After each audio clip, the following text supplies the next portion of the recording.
So, good afternoon, dear participants. And in today's session, we'll see all about the classifiers. See, for the past 3 to 4 days, we are just discussing all about the classifiers. Yes, I think my screen is visible. Is my screen visible? Yeah, ma'am. Okay, fine. So for the past, I guess for the past 1 week, so this week completely we are discussing all about what is regression, what is linear regression, what is the difference between regression and classification, what classification is, and what are the terms which is associated to classifiers and regressions. And we saw few classifiers. We are just seeing what are the few classifiers we have in ML or related to ML. And then once again,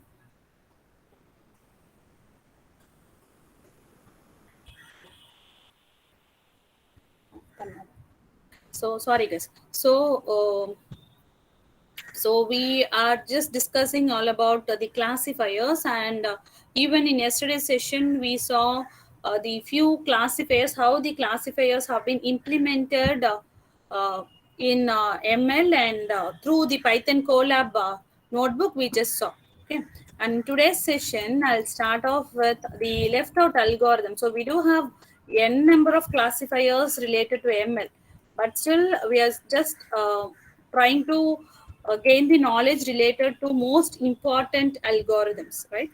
So we have, as of now, we have just completed till random forest, I guess. And in today's session, we'll start off with naive bayes algorithm or classifier. So we have the bias theorem. We do have a bias theorem. So naive bayes algorithm or classifier is related to bias theorem. Okay, what actually it does in this naive bias is actually the assumption based upon the highest preference assumption. The One second. Based on the highest assumption made by the predictors, the highest prioritized assumption will be picked up, and it will be gave will be given as the output, right? So this is the work done by the naive bayes algorithm. Generally the classifier assumes the features. So for example, if I'm just giving the image of a cat, what happens is this classifier try to assume that the cat is having 2 years, not it is not like, even there are cats which has some damage in their ears also. I can even give the input image of a cat having the ears damaged also. But what the assumption, what the classifier assumes is we do have the exact features, and we do all the cat has 2 years, and if the cat not having the ears will not be identified or marked as the cat image. Got my point? What I'm trying to explain? So when I just show an image of a cat with 2 years, when and I'm just working on my model with neighbors, the neighbors model will definitely predict that this is a cat.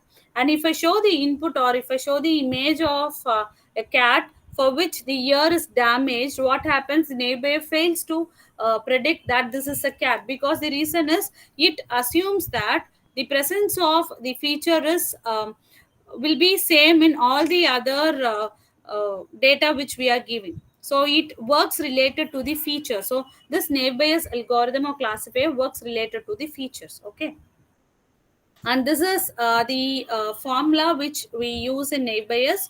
And so the probability, say for example, and we have a dice, right? So I guess all of you would have come across the probability concept. What is probability?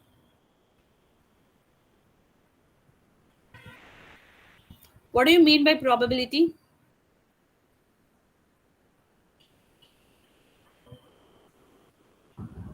It's a guess or something like that. The possibility of outcome. Yeah. Very good, very good. So the possibility of outcome, we used to call it as the probability. And generally in dice we will be using this probability, and in coins when we just toss a coin, we can just we'll go with this probability. The same formula related to probability is used by Naive Bayes algorithm also. And here we have the posterior probability, so that will be the outcome, and the predictor's probability will be also calculated, and the prior probability and likelihood in the sense the expected outcome, and the prior probability is in maybe in previous thing the class would have got some result, so that can come under prior probability, and the predictor's probability, the actual probability which we are getting. So all those things with this we used to calculate the posterior probability, and this is the formula used by Naive Bayes. And I have also given what was this P of C slash X. So this is actually posterior probability of class C, which is actually the target. C is actually the target, and X is actually the attribute related to the predictor, right? So predictor is actually the model which predicts the output, right? So next is P of C. This is actually a prior probability of a class, and P of X slash C is actually the likelihood of the probability, likelihood in the sense the at most or the expected, it can be the expected outcome, right? So if I show image of a cat to my model, I think that my model will definitely give me the output as this is a cat. So it is my assumption that my model will definitely predict it in right way. So that comes under this likelihood, and that comes under P of X slash C.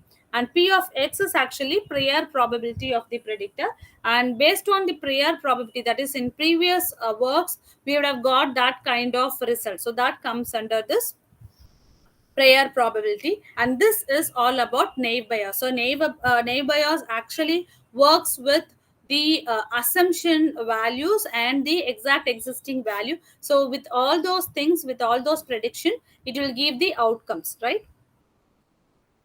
So these are the steps which is followed in Naive Bayes. So the first thing, when a data set is implemented or when a data set is initialized to a variable, what happens is this Naive Bayes algorithm starts converting the data set into frequency table. What is frequency table? What do you mean by frequency table? You would have definitely come across. You would have worked with that graph. It shows the frequency or something. Yes, of course it is frequency, and I guess in 12th you would have got a chapter called probability, Yes, which is ma'am. actually very easy concept, and everybody will be focusing on that to get very good score. So in that you would have seen a frequency table. So it is similar to that. This is actually frequency table. We used to calculate, right? We used to pick the average, we used to calculate mean, median, mode, all those things we'll calculate, and before we'll be calculating or we'll be converting the given data into frequency table. The frequency table is actually the given data will be grouped up according to some unique features. Say for example, so here we have a table with weather and play, right? So if the weather condition is this, whether a candidate can go out to play or not, that is the table or data which is given to us, and based on this a frequency table is constructed, right? So the label of the fields are like whether yes or no. So the overcast, if the weather is overcast, definitely the player can go and play. So the number of samples which we got as yes is actually number, how many numbers of yes we got in this overcast. See for example, overcast 1 2 3 and 4. So for 4 overcast we have received yes as the output, so I have just marked it as 4 over here. And in rainy I can just check in rainy 1 yes, 2 no's, 2 s, and 3 no's. So actually 3 no's and 2 s. So the same way with this the sunny and all those things also, the values will be calculated. So this we used to call it as frequency table. and this we used to call it as frequency table, right? So here, after converting this particular data set into frequency table, what happens, this frequency table will again get converted to likelihood table. So as I told you, likelihood is the relation, that is the expected outcome from the data which we have. So the likelihood table is actually based on the total number. See, we used to calculate, as I told you, mean, median, mode, we used to calculate, right? So based on that, some average percentage is calculated. So number of representations which we have, maybe around 14. So with that, 4 out of 14, and 5 out of 14, and 5 out of 14. So all those things are just the calculation, the calculation of finding the average outcomes, right? So with this, the values are predicted, and the value will be in floating point, right? So this way the naive Bayes works. Got it? So first the data will be there, the data will be converted into frequency table. So the frequency table, what we do in this frequency table, we just group up the data given, and based on some unique feature, we'll just group up the data, and the group up the data will again be converted into likelihood table. So likelihood is actually the expected outcome. It can be the expected outcome. This can be the wish of the model developer or the client or the user. Okay, so this we used to call it as likelihood table. And then in this likelihood table, what we'll do, we'll just calculate the average measures, right? So based on the grand total, say for example 5 plus 9, we have 14. So with that 14, we have just calculated the number of terms. See, for example, here overcast, we have 4 response. So 4 out of 14 response, out of 14 response, 4 people have responded for this overcast, and out of 14 response in total, 5 people have responded in rainy season, right? So this way we used to calculate, and we'll be calculating on the whole, and we'll be calculating for yes, the person, those who have given yes as the answer, we'll be calculating in that way also, and we'll also calculate the response of the people, those who have given no. In that way also we'll do the calculation, right? So this is actually the steps proceeded or followed by the naive Bayes. Okay, and next algorithm is gradient boost. Are you people clear with what actually the naive Bayes work, how the naive Bayes works? Students or guys? Clear with how this naive Bayes works? Yes, fine. So moving back to gradient boost. So this concept, the gradient boost concept, definitely would have come across in it is association with the image type of data. So not only for image data, even for numerical data also we can use gradient boost, but still generally the gradients and all those things are related to image. We can frequently have a look of these terms when we just come across the image related articles, right? So this gradient boost actually is one of the most powerful algorithm in machine learning.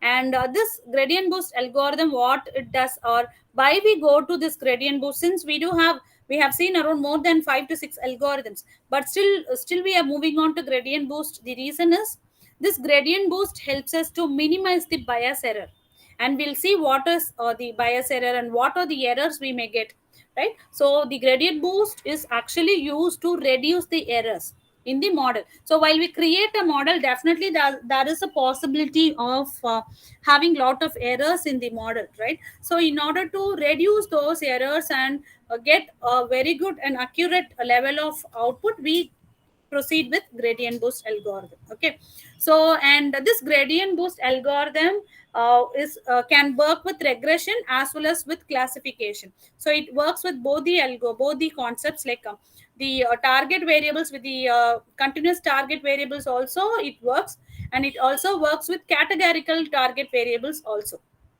right? And the functions, the gradient boost algorithm, when it works for regression, it uses the cost function of MSE, that is mean square error. And when it works for classifier, it uses loss. So loss function is there, so I'll explain you what is log and what is loss and what is error. So there it will just works for cost functions using log, right? So this is actually gradient boost, and this is the formula used in gradient boost classifier. And this is argument of minimum, and here we have f of m minus 1 and x of 1, and this is actually the new member alpha m and hm, sorry, am and hm. And this is actually the formula which is used in gradient boost. It is enough if you know what is the formula. Okay, so actually the gradient boost is used in order to reduce or minimize the bias error, or in order to reduce the errors in the model. And it can work both in a continuous target variable as well as categorical target variable. Both the thing is possible. We can work this gradient boost algorithm or the classifier in both regression and classification problem. We can use this, and we can solve the problem related to both classification and regression. Okay, and when it is working for regression, it the cost function it uses is mean square error method, and when it works with the classification problem, it goes with log function. Okay, and I told you, right, we do have lot of errors and all those things are there in a machine. So what do you guess, or what will be your guess, what are the errors which will be occurring while developing a model or while creating a model?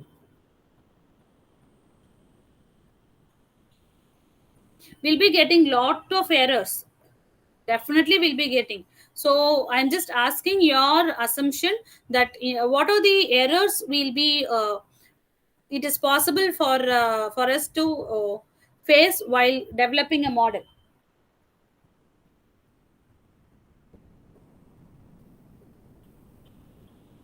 User error. Okay, what is user error? Maybe the user gives a wrong input, ma'am, like that something. Very very good. While the input is given in wrong way, we can get an error. Very good. Next.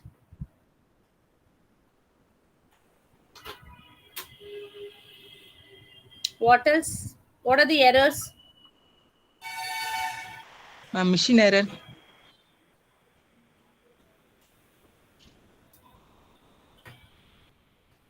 What do you mean by machine error?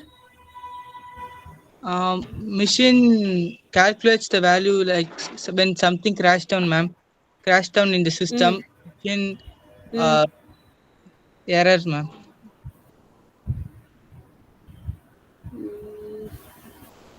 Is that correct, ma'am? No. Could you just come again?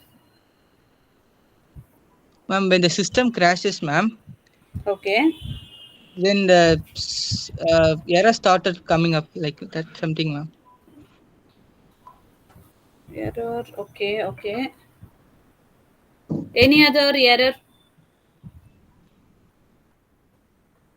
So I agree with Kishore's point that the user may give some wrong input and that can cause a error. Okay. So yes, Shakti.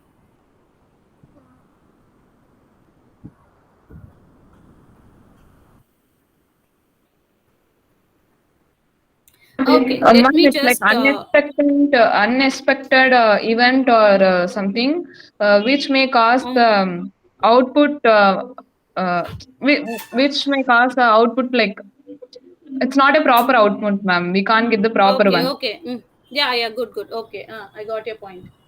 Okay, next. Then syntax error while the coding is Syntax not. error. Very good. Yes, while doing the coding part, we may get error in coding. Okay.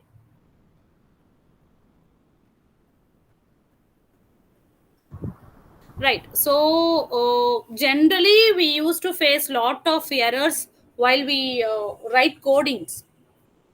Right. So when it comes to C++, Java, and like some .NET, all those things, when we just try to develop a coding or a set of code, what happens is we'll face lot of errors in it.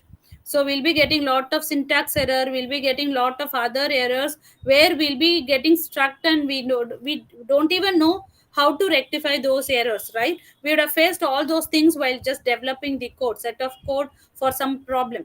So wherein in Python, when we use Python, and it is very easy for us to identify which error and in which place the error is occurred, and we do have lot of guidelines. Even when we use Colab and work out this ML using Python, so if something is going wrong, what happens will be just redirected to Stack Overflow. How many of you have noticed Stack Overflow? While you just use the Colab notebook, you can find Stack Overflow. How Yes, many ma'am. of you have noticed it? Me, ma'am. Yeah, ma'am. You have noticed, right? So the Stack Overflow actually helps us in identifying many errors. This is actually the page or blog. We can even say this is a blog. So what happens is we can just get lot of solution for the errors which we get when we just type, and when we just go somewhere wrong, what happens, we can just, it will be redirected to Stack Overflow. When we click that, it will be redirected to the web page, and there you can just find, because that particular error will be faced by some other person in maybe in few days ago or something like that, and they'll be giving the solution for that problem. So by having a look on that, you can just rectify that error. So that is possible in Python, where that is not possible in other programming language. That is one of the uh, most important advantage which I feel in Python compared to other language, compared to other programming language and programming skills. When we use this Python, it definitely helps us to reconstruct the coding, so with the help of the others and the blocks, okay, that I feel. And the errors, which maximum errors, like other than this coding, is we may face data collection error. See, for example, I need to create a model, right? That is my ultimate task in machine learning. When I start developing my model, what happens, I need to focus on the type of data, the type of outcome which I expect, and the classifier which I use to develop my model. I'll be focusing on those things also. Yes. So when I fail in data collection, so I need to analyze the type of species available. Yesterday we saw iris data set, right? So in that iris data set, we would have seen three different species. So out of these, in order to collect the data, I'm just trying to download the iris data set from some particular portal. So when I just stop my downloading in between, what happens?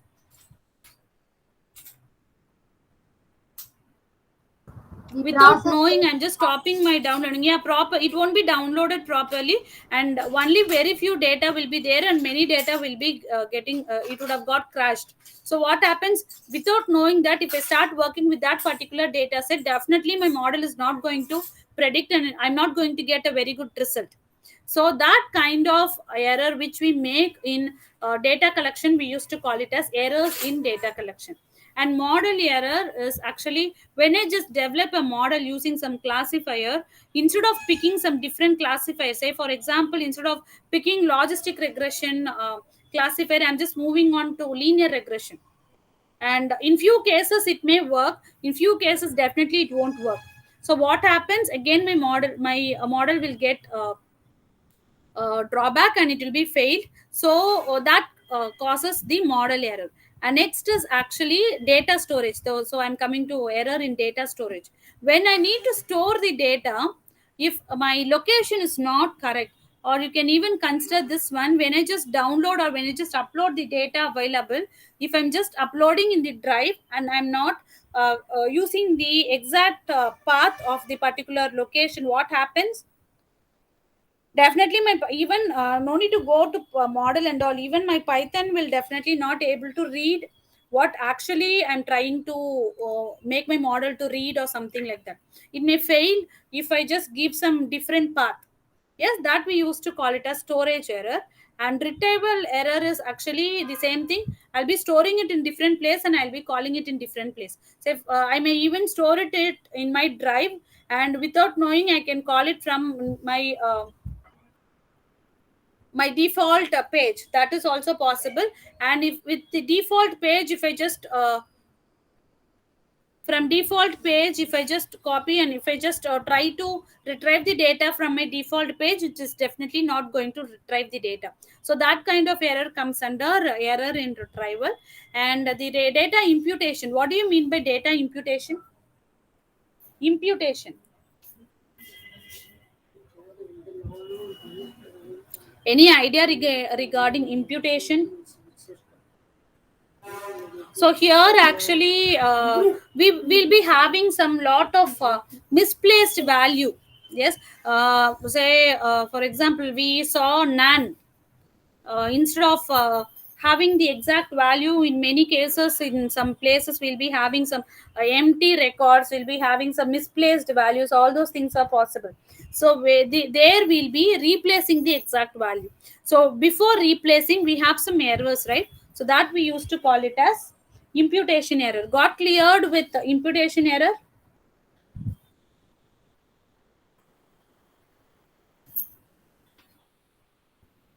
Yes, ma'am.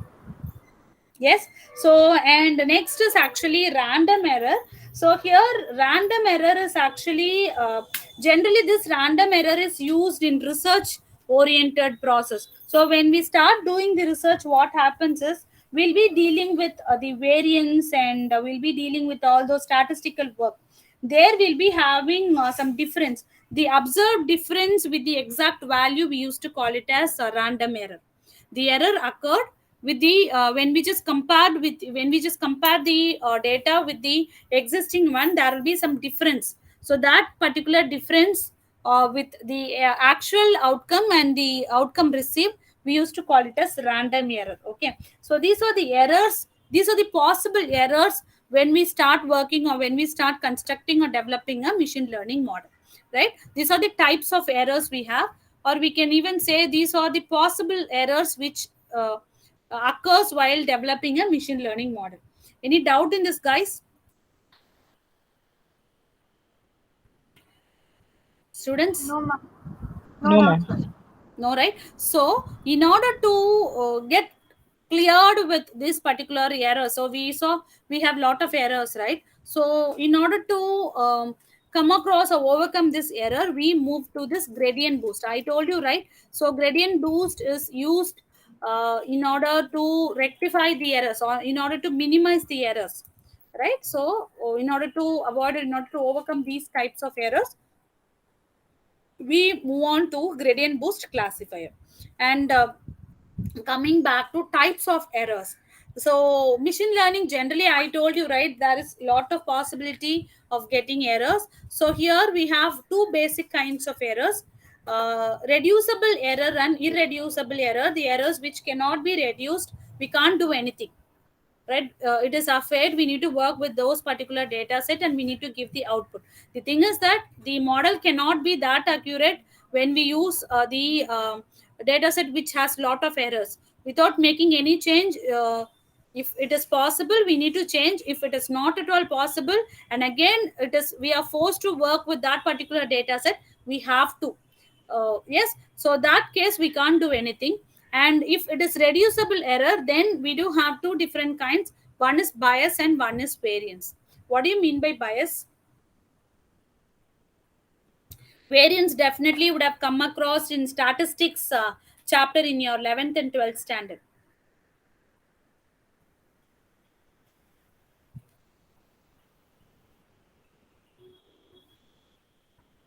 What do you mean by bias? Ma'am, I don't know, ma'am. Okay, what about others? It is similar to that of a random variable. So bias is actually our model predicts, right? So there will be a difference between the target value and actual value. So that difference we used to call it as, or that amount of difference we used to call it as bias. Okay, so this term you'll definitely come across in next upcoming algorithm which we are going to discuss today. So bias is actually the amount of the difference between the actual value and target value. What is actually the target value? What do we call a target value is?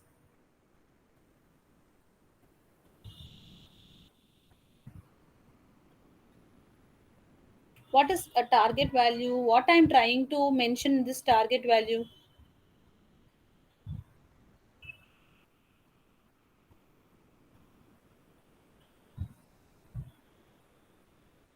Target value, what is target value, guys? Feeling very sleepy,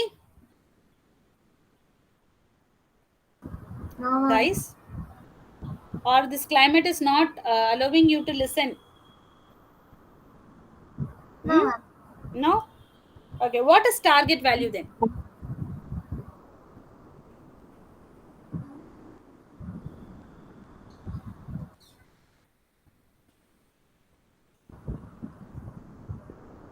At least you just respond me with, let it be even let it go wrong, no problem. Just try to respond me.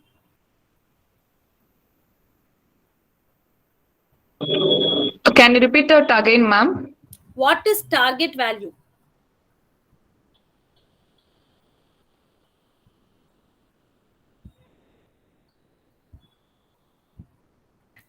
Somebody has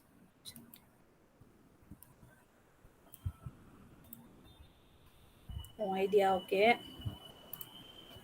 The exact value with what the user is needed related to that, ma'am. Exactly. That we used to call it as target value when the user is expecting some outcome. So we, while developing a model, the main characteristic of machine learning is while developing the model, we must know what outcome we'll be getting. Without knowing that, it is definitely not possible for us to develop a model. So we'll be focusing on the target, or we'll be focusing on the output. So the target value is actually the outcome which the user is expecting, right? So this bias is actually the difference, the amount of difference between the target value and actual value. Say for example, I am expecting an outcome of around 2.5 lakhs. That should be my output, right? So I'm receiving some 1.8 lakhs. So the difference is there between 2.5 lakhs and 1.8 lakhs, right? So that we used to call it as bias. The difference between the target value and the actual value which we received as the outcome, we used to call it as bias. Are you people clear with the concept of bias? So even when you complete this ML course and moving towards some other different kind of course like deep learning or advanced machine learning, definitely you will be coming across the term bias. Without knowing this bias, it is not possible to move across, because we'll be working towards to reduce this bias. That will be our target in future, near future, because predicting it is easy for you. After completing tomorrow's session, definitely all of you will be able to call the classifier. You will be initializing the classifier. You will be using a particular data set, and you'll be able to develop a model which predicts something, right? That is possible. But in our next session, what you have to do is you'll be able to find that this is not the outcome which I'm expecting. Even the 0.001 error is also an error. So if it is in medical case, what happens if a patient is having diabetic, if I'm getting yes as the outcome, but the exact one is no is the outcome, what happens? In medical processing, in medical developing the model related to medical, we should not get the errors, we should not get the difference value, right? We should get the exact value. Yes or no? Yes or no? Do you agree with my point? Yes. In calculating or in developing a model related to medical, what happens? I need the exact value. I can't take a chance of even 0.001. I can't take a chance in medical models. My output should be exact when it comes to medical. The same way for all other things also, my outcome should be exact. Say for example, today it is raining. They have predicted today definitely we'll be getting rain, and there is red alert for few areas. So what if our model is not predicting well, and instead of raining it is what to say, we are just facing like summer, like the temperature is too heavy today, what will happen? Won't you just tease or play, won't you just comment the people, those who are sitting and letting us know the informations? That is possibility, right? Say yes or no, guys. Do you understand what I'm trying to explain? Yes, ma'am. We are just Yeah, ma'am. focusing on the exact points actually. So in order to move further, so now you people know how to classify, what is classifier, what is regression, how, what is yes, no, all those things. You know all about classifiers. The next step what you have to know is, how do I get the exact output? So in order to know all those things, you need to know these terms: what is bias, what is mean squared error, what is variance. All those things is also important, right? So the next concept is mean squared error, MSE. So this also you would have come across in your standard deviation and the statisticals related chapter. So this mean squared, or we can even call it as mean squared deviation. So this is actually the average of errors. So the errors which has been squared and it has been taken the average. So that we used to call it as mean squared error.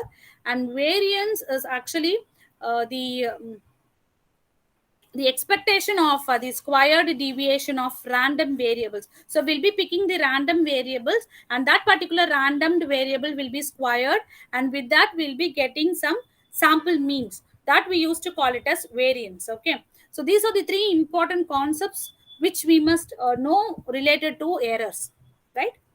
Any doubt in this, guys? What is bias, mean squared error? See, all those things are purely related to mathematical terms.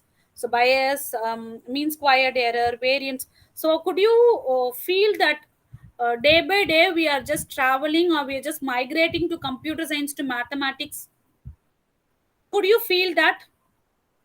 How Yes, many of ma'am. you feel, could feel that? So because we started with the Python, we started with machine learning, the basics of machine learning, how do we train a model, all those things we have just started, and slowly we are just migrating to mathematics. Without mathematics, without statistics, it is definitely not possible for us to travel in ML and DL. So it is purely math oriented concepts. The thing is that definitely we are just going to implement using a computer. That is going to happen. But still, the background process, we must know the background process also. It is enough if I just call bias, if I just declare B for bias, and if I just use that variable B instead of bias, and if I do calculation, my answer is going, I'm just going to get the answer. But being the engineer, we must know what actually the work is carried away by the bias, what actually mean square error is calculated, and how it is being calculated, what is the actual calculation carried over. So all those things we must know. Okay, if time permits, in today's evening session, or maybe in tomorrow's after your sessions, what you can do is you can just go, just browse, because many of you are in your graduation level. Hope you would have uh, it is not possible for you to remember the basics of statistics. So you can just go back to the statistics, just see what is actually mean, what is mode, what is all those things, mean, median, mode, all those things. You just revise it, so that it will be helpful for you to calculate all this error values. Okay, and next important term is hypothesis. These are the terms. Okay, so this hypothesis actually when you start doing your research. So it is not that only when you do your PhD you start doing your research. It is not in that way. When you start developing a model, when you start developing a new innovative idea into model, we go to this hypothesis term. Okay, so this hypothesis is actually the testable prediction. How could I say the prediction. So I can just give the images of dog, cat, and some bunny, all these three images there in my data set. I'm just giving this input, this these as the input to my model, and I'm making my model to predict whether the tailed image is cat, dog, or bunny. I'm just showing an image of a tailed image, so all other things are blank. I'm just showing the tail of an image alone. I want my model to predict. What will happen? Will my model able to predict? Is it possible for my model to predict? No. Why no? Yeah, ma'am, it can predict, ma'am. It can predict. The thing is that the percentage of output may vary, but definitely it will predict.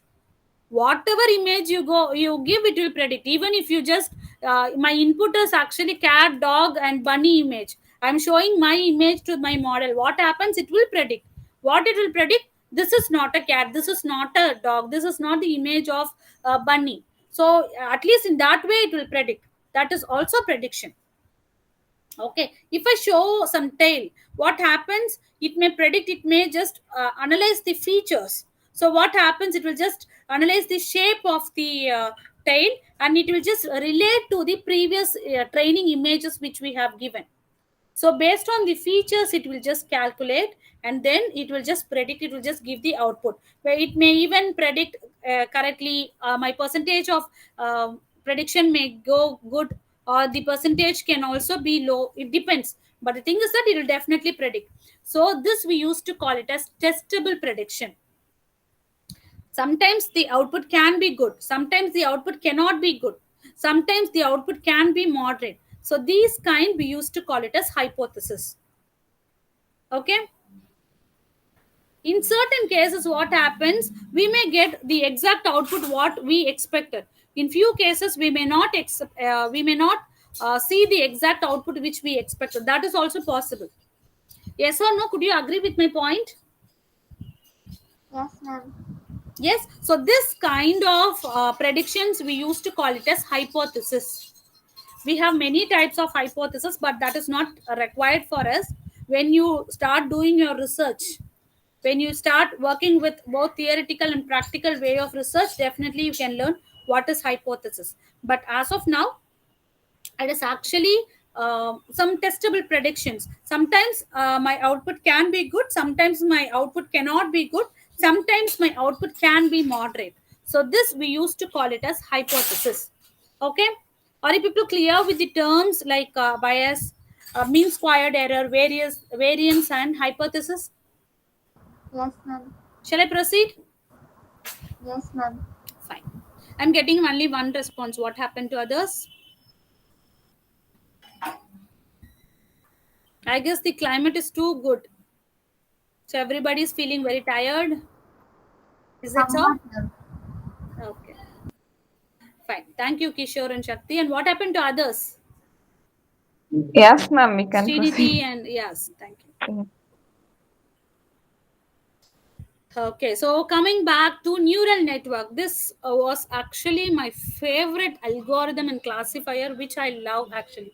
Once again, guys.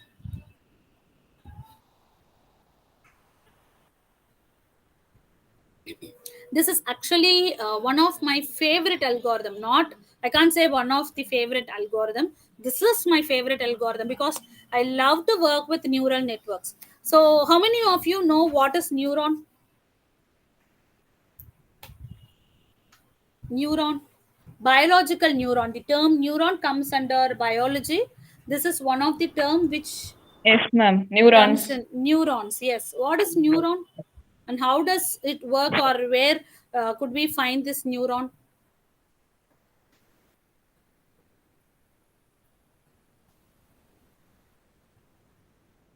Neuron. It's related to brain, ma'am. Yes, Like very good. It neuron. actually it relates to brain. So in our brain we have millions of neurons. So each neuron will be interconnected, and when you just start learning, or when you just diving into deep learning, you'll learn lot about neurons. Lot new facts you'll be learning about neurons. So the thing is that each neurons will be connected. So that is the concept which we required as of now. So we have millions of neurons, and those neurons will be interconnected. So that is the concept which we are using in computer science as of now. So here what happens is we have some set of inputs, we have an output, and we'll be having some hidden layers. We in this image I have only one layer, but normally I can even have n number of hidden layers. It is not at all necessary. I can necessary that I need to have only one hidden layer. I can have multiple hidden layers, no issue in that, right? So we have a structure, right? So each input node, we used to call each and every data as node over here. So each node is interconnected with all other nodes, all other hidden nodes. You can just find the arrow marks constructed to all other nodes, right? The same way, the output will also be received from all the hidden layers, and there will be a calculation, there will be a process going on, and then with the help of the process, we'll be getting an output. This is actually the structure of neural network. Got it clear, guys? We have some input layers. We'll be having multiple hidden layers, and with those hidden layers, some process will be done, or some calculation will be carried over, and with that particular calculation, we'll be getting the output. This we used to call it as neural network. Got it clear? What is neural network? Yes, ma'am. Yes, fine.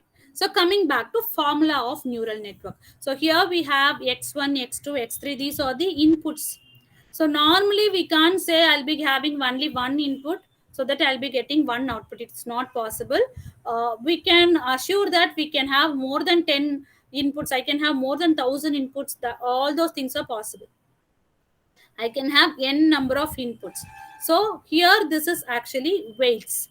W1, W2, W3, these things are W stands for weights. This is the input value and this is weight value. What is this weight actually? I have an input, right? Why should I concentrate on weight? Have you ever come across graph theories? Graph theories or travel salesman's problem? Yeah, ma'am. Yes. It will be in algorithm concepts, ma'am. It is actually the algorithm concept. There will be having the weights actually. We have a graph structure. So this is actually used for identifying the shortest path, and by identifying the shortest path, the traveling person will be able to reach the destination in a very minimal time. This algorithm is used for identifying the shortest path. So after that, it is called as traveling salesman's problem. In order to sort out that, we move on to graph theory. This is one of the concepts. There will be having weights. Based on the weights, we'll be identifying the shortest path. I think with students doesn't have a knowledge of graph theory, may find it difficult what is actually weight. Shakti, Kishore, I think you would have not come across this. Yes, I ma'am. don't know, ma'am. Shakti? No, ma'am. No? No. One second.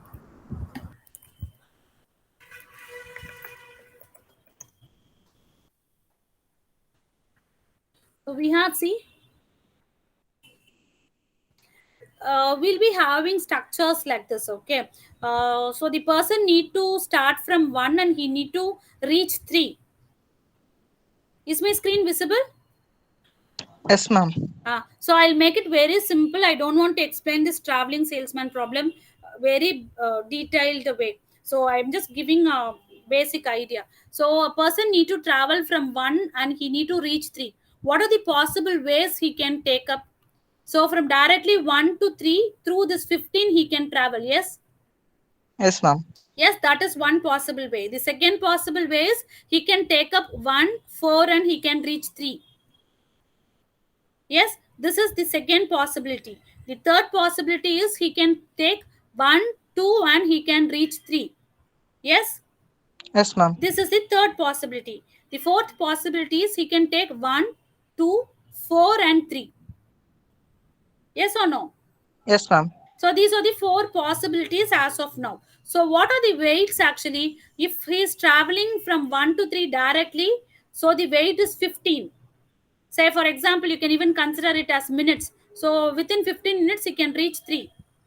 So if he's traveling through 1, 4 and 3, what happens? He will take 50 minutes to travel or 50 minutes to reach 3. Okay. If he's taking up 1, 2 and 3 this way, what happens? He'll take 45 minutes. And if he's taking 1, 2, 4 and 5, it is obviously 40, 65 minutes. So which is the minimum minute of reaching 3 from 1? 1 to 3, ma'am. 1 to 3, directly 1 to 3. This is one of the example of graph theory. So here we have some values, right? 15, 20, 30, 35. These are actually weights. Okay, ma'am. Okay, this way we used to calculate. So I have actually given very short way of explanation to traveling salesman problem. Actually, we'll be having matrix related problem, and we'll be calculating the weights on our own, and we'll be implementing all those things. It is actually this that is also a very good problem actually, and a good algorithm which gives the shortest path for the traveling salesman. And here I think you people got clear what is weight actually. Now I guess you people could understand, or you people could relate at least what is weight. Yes. Ma'am. Yes, ma'am. So based on this, what happens, we'll be calculating. So x1 into y1 plus x2 into y2 plus x3 into y3 gives you the output of y. Got it clear? Yeah, ma'am. Yes, Yes, this is ma'am. actually the formula of neural network which we use to get the output of y. What about Shakti, Swarna, and Srinidhi? Got it clear? Yes, ma'am. Yes. Okay. So here you could just see. So this is actually h1, h2, and h3, right? This is the output vector, and this is the weight, and this is the input vector x, and this is the bias vector. I told you, right? We'll be calculating bias. So bias is actually, you can just give any value. Say for example, if I'm just calculating with some numerals, I can give my bias value of 0.2, 0.5, 0.7 based on the calculations you can give, right? So this is the bias value, and I'll be using this, and this is actually the formula which I'll be using. So here you can just find it. So this is input layer, this is hidden layer 1, this is hidden layer 2, and this is the output. So here what happens, the weight is w1, and the weight is w2, and the weight is w3 over here, and based on this the calculation is made. So it is very simple, don't get confused.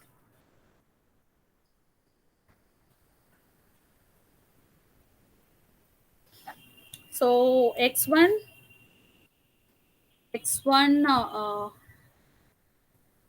into w1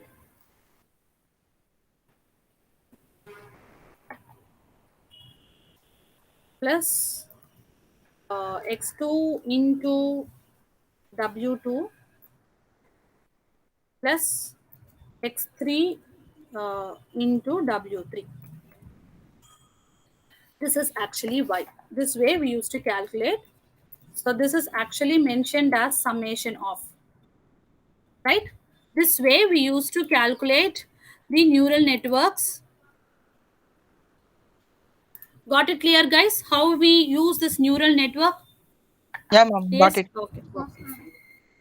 So I guess by this I have completed the basic concept of classifiers. Any doubt in this, guys, as of now? No, ma'am. What about others? Any doubt in this? See, neural network, I've just started with 2%. It is actually a ocean. We have lot and lot of concepts in neural network, and it took around 6 to 7 months for me to really learn completely about neural networks. And even now I'm learning a lot about neural networks. Every day there is new concepts in neural network. Shakti, tell me, ma'am. Shakti, tell me. Ma'am, please post this full slides in the GCR. Yes, definitely. By today I have completed. So I'll post this particular PPT in GCR, and in tomorrow's session we'll discuss how these particular classifiers are being implemented in a particular data set. We started yesterday, right?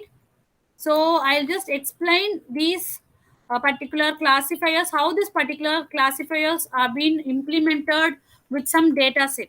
Okay, I'll start with this in tomorrow's session. So as of now, we have completed what is regression and what is classifier. So basic classifiers we have completed. So almost you have completed around 50 to 60 percentage of ML you have completed, and tomorrow I'll start explaining how you will be calling all those things. I'll be explaining. Probably in next week, you will be learning how to download the data set, how to deal with data set, all those things you will be learning. So probably 70 percentage of work you'll be learning by tomorrow. Completely you'll be learning tomorrow, and basic things of how to deal with the data set, all those things also you'll come to learn. Okay. Any doubt as of now? No, ma'am. No doubts, ma'am. Do you love this particular 1 week session? Because this is most important session.